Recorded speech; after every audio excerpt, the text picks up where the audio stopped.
Has another parent ever gotten mad at you for saying no to their child? A dad at the playground demanded I let his 5-year-old use my service dog because it's just sitting there anyway. I have PTSD from military service. My German Shepherd Diesel is trained to detect my panic attacks and crowd me when I'm overwhelmed. He's not a pet. He's literally keeping me functional in public spaces. This kid kept trying to pet Diesel during my daughter's playdate at the park. Diesel was wearing his bright red service vest with "Do Not Pet" patches clearly visible, but the boy kept reaching for him anyway. "Can I play with your doggy?" he asked sweetly, tugging on Diesel's tail while his parents sat on their phones 20 feet away. I gently moved his hand away. "Sorry, buddy, but he's working right now. Service dogs can't be petted when they're on duty." The kid's father immediately appeared, phone already in hand like he was expecting confrontation. "Are you seriously going to disappoint a child over some made-up rule?" "Sir, this is a medical service animal. Distracting him could be dangerous for me." He rolled his eyes dramatically. "Dangerous? It's a dog, not a defibrillator. My son just wants to throw a ball with him for 5 minutes. I understand your son's curiosity, but the answer is still no. He's trained for specific medical tasks that require constant focus." The dad stepped closer, voice rising loud enough for half the playground to hear. "This is absolutely ridiculous. Dogs are meant to play with kids, not be some entitled emotional support blanket." Other parents were starting to notice the growing commotion. A mom pushing her toddler on the swings paused mid-push to watch. The dad on the bench with his laptop looked up from his screen. Even the teenagers at the basketball court turned around. "Look," I said quietly, trying to de-escalate. "I served 3 tours in Afghanistan. Diesel alerts me to panic attacks before they happen. When kids distract him during his work." "Oh, spare me the sob story," he interrupted with a dismissive wave. "Every millennial claims PTSD these days.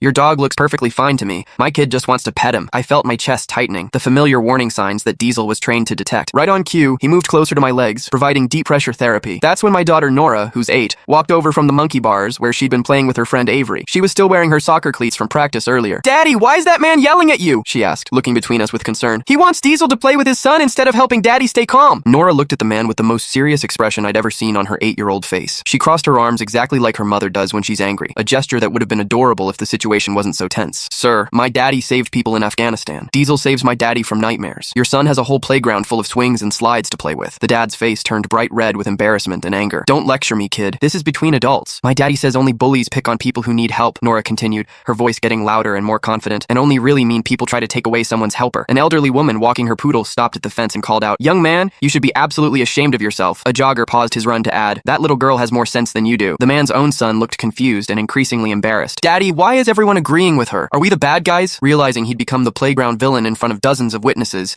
the dad grabbed his son's hand roughly. "This is ridiculous. We're leaving right now." As they walked quickly toward the parking lot, I heard him on the phone with his wife. "No, we can't stay here. Some veteran got the whole park turned against me over his stupid dog." Nora looked up at me with those big brown eyes that always melt my heart. "Did I do good, Daddy?" I knelt down and hugged her tight, feeling Diesel settle beside us both. "You did perfect, sweetheart. Diesel thinks so too." Diesel's tail was wagging as he nuzzled Nora's face, his way of saying thank you to his favorite little human protector. "Best wingman I've ever had."